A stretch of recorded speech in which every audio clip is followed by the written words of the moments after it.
and continued to be a crime until modern times when, as we said, the principle of consenting adults became the discerning principle for what is acceptable in human sexual relations.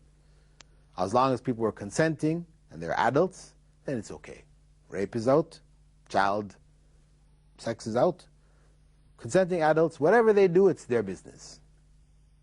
Society has no right to interfere. So homosexuals held this is also the case. And in defense of their position, they argued, because people commonly argue this was unnatural, they argued that it isn't unnatural. And they went around the world trying to find, examples of some, in nature, of some insects or fishes or whatever that displayed what may be described as homosexual type behavior. And sure enough, they found some fishes someplace off the coast of Japan, exotic kind of tropical type fishes, that the male does, after mating with a female, will take on some of the characteristics of the female to discourage other males from mating with his female. This is practice that some fishes do. But they said, okay, here, see, this male fish is trying to act like a female. Here's homosexuality in the animal kingdom. And they found some butterflies someplace off the coast of South America, which exhibit some kind of behavior. They say, hey, this butterfly is acting like the female butterflies do. Why they do that, God only knows, but they say, here it is, another example of it, so it must be okay. But of course, this kind of argument, this is fine where one believes we're just animals, and we can judge our behavior on the basis of what animals do. But if we look at ourselves as being more than animals, as being higher than the animals, yes, there's an animal aspect to ourselves, but we have choices, the ability to make choices, etc., etc. We are not to be looked at just merely as animals. Then this kind of argument really doesn't hold water. Furthermore, if we are to accept this as a basis for human behavior, then what do we do about the black widow spider? Black widow spider, after it mates, it kills the husband. You have the praying mantises will do the same. You have other spiders, etc. They finish, the female, when she finishes mating, eats the husband. So this is now okay for a woman when she gets pregnant to go kill her husband. We're going to use that as basis for that kind of behavior and say it's natural, it's there in nature, so it's okay to go and do it. So this kind of argument really is fallacious. It really doesn't have any sound basis. Now, back in the 80s, another argument developed, which was that there was a gland in the base of the brain which they claimed it is small in the case of males or females and large in the case of males. That in the case of homosexuals, it was smaller than that of males, though larger than that of females. It seemed to have changed. It was of a different shape. So they argued, hey, here's proof, biological proof that homosexuals have a different makeup. So it means that they're homosexual not by society learning these practices from society, but by natural inclination. So it should not be considered a crime. However, we have to look at the realities of these studies. The study was based on whom? Dead people, dead adults. They cut open dead people's brains, and they looked at this. Who is to say that the child was born that way? Who's to say this? There's no evidence for this. That this decrease in the size of that gland, or whatever, was a result of the activity and not the cause of that activity. Who's to say that? So this kind of argument, again, doesn't really hold water. However, in the 90s, a new argument developed, and that was that it was biological. A researcher by the name of Dean Hamer, Dr. Dean Hamer, at the National Cancer Institute, claimed in 1993 to have discovered concrete evidence for gay genes. Of course, he's pointing out that this homosexual orientation was transmitted to males on the X chromosome from the mother.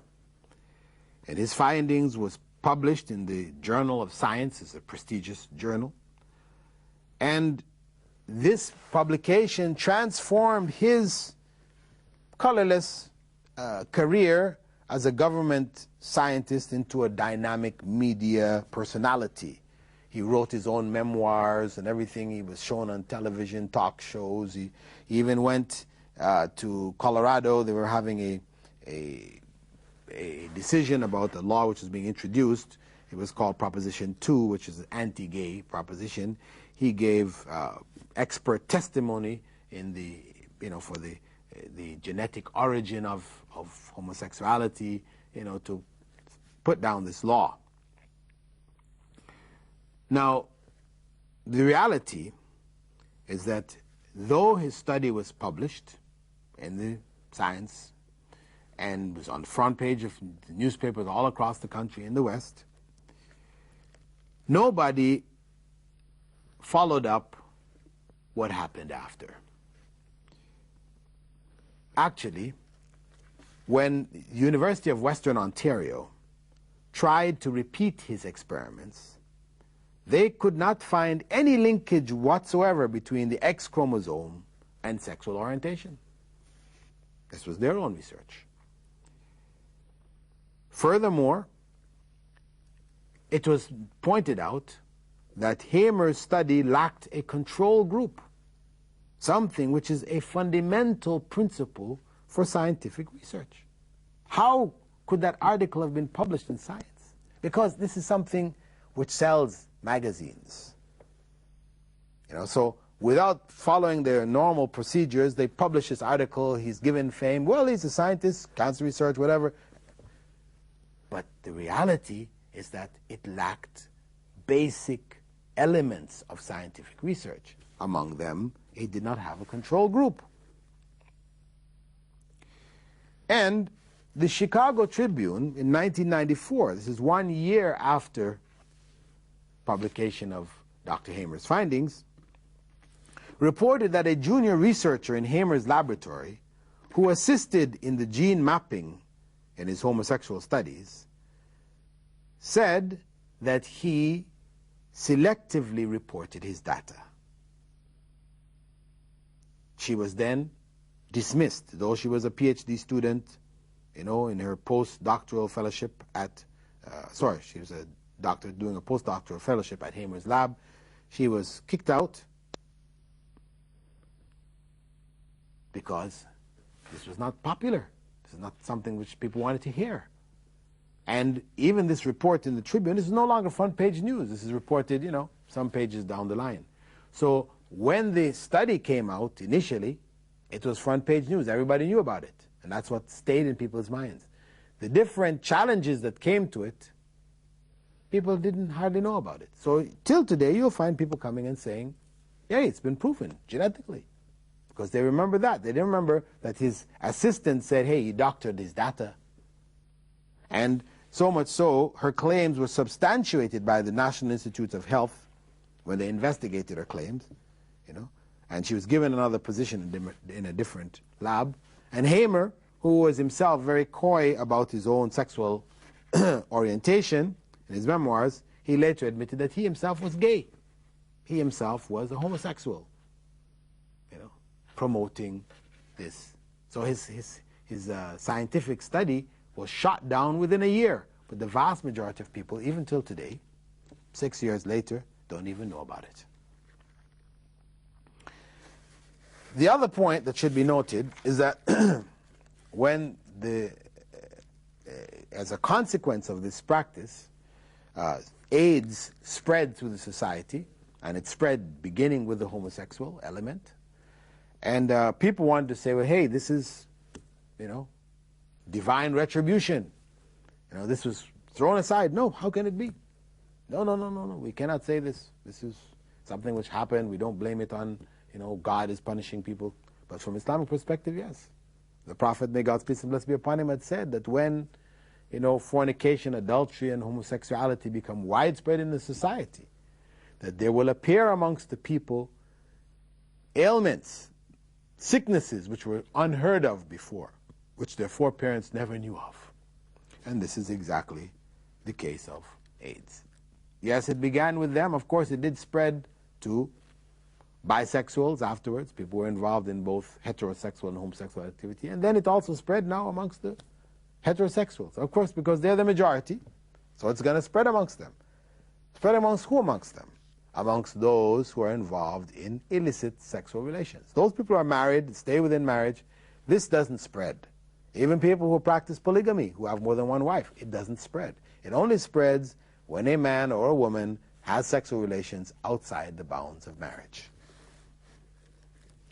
Now, another point which needs to be addressed is that if one were to consider homosexuality to be not a result of choice, that means God made them that way, then it is inconceivable that God is going to prescribe a punishment for an inclination which people have no control of.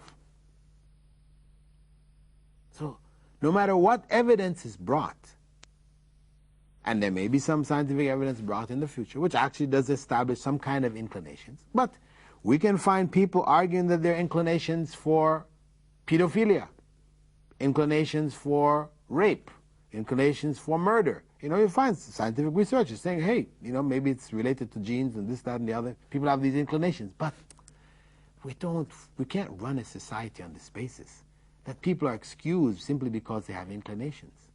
A person, we all have a variety of inclinations. All kinds of circumstances can bring these things out. When people get intoxicated, etc., these inclinations come out even more so.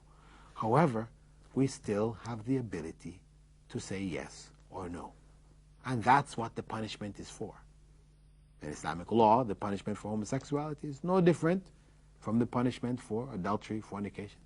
If it could be death, it's looked at as a deviation, just as if somebody's involved in bestiality, that's sexual relations with animals, things like this. It's death. This is a deviation. Adultery is death. So it's not any special punishment. It is a punishment for deviant behavior which threatens the family structure of the society. To protect that family, Islamic law is very severe. But, of course, it requires 4 witnesses. So again, the application of the law, and this is because a person may have these inclinations, so some among them may be effeminate. One cannot say, oh, he's a homosexual, look at him, he's acting like a woman, he's womanish, and you're going to apply the law. No. Only unless a person confesses, or they're witnessed by 4 witnesses in the act, then we cannot apply the law. It's very severe, but its application is only going to be in certain circumstances where a person is so open in their practice, 4 people have witnessed them, or they confess because they're caught under some circumstance or the other. Now, what we find in Islamic law, some principles to discourage this tendency for the building of these kind of inclinations. We find that Prophet Muhammad, may God's peace and blessing be upon him, and instructed that children be taught prayer at the age of 7. And he went on to say that when they reach the age of 10, they should be spanked if they're not coming to pray, learning to pray. Furthermore, they should be separated in their beds. Most people think that it's just separating the males from the females. But no, from Islamic perspective, the males from the males and the females from the females, they should not sleep in the same beds, under the same covers, etc. This is why. For what purpose? To prevent incest as well as homosexual activity. Because children are children. They may have inclination, they may experiment. And if they experiment and they find something pleasurable, and then later on when they go to school, they find somebody else who's going to reinforce that, this is where we find the basis for homosexual, lesbian activity and inclinations developing in people. Right? So, from Islamic perspective, from the family, within the family itself, with regards to the children, these principles are applied to prevent the kind of birth of these kind of feelings. Furthermore, Islam stresses the distinction between male and female to be strongly maintained. Males don't dress like females, females don't dress like males. This is forbidden. Prophet ﷺ said that Allah curses those men who dress like women and women who dress like men. So, again, not allowing a blurring. Fashion industry today, which is controlled mostly by homosexuals, right? They have promoted the blurring of the lines between males and females. So you find women now wearing three-piece suits, with bowler caps and, looking like men. Shoes cut and made just like men's shoes, slightly smaller, whatever. Men wearing flowery garments. In fact, just recently, they had these new fashions which are coming up for the summer, fall fashions. Men's dresses which are virtually female-style dresses. Men's, jackets and pants and things with all kinds of flowers and lines and things like that, which are typically female-type dress, is now becoming promoted for male dress. So Islam stresses a distinction between males and females, that this be reinforced in the society to prevent the blurring of the lines and opening the doors for these corrupt kind of activities. And this is for the purpose of protecting the family as a whole, maintaining the family. It is the building block of the society. When that family falls apart, whether it's through adultery, fornication, or homosexuality, or pedophilia, or incest, these kind of things, all of this is a threat to the society as a whole. And so Islamic law takes a very strong stance against it. And it prescribes very severe punishments for those who are caught where there's clear evidence in it. With that, dear viewers, I'd like to thank you for being with us in this segment of our program, Contemporary Issues. And if you have some issues that you would like to share, that you would like us to address, you're welcome to suggest them. And if we're not already planning to cover them, we will cover them if they are of general benefit. You may write in or call the Sharjah Television, P.O. Box 111, Sharjah, or the phone number here is 536-111. And with that, dear viewers, I bid you farewell and hope to see you in our coming programs. Assalamu alaikum wa rahmatullahi wa barakatuh.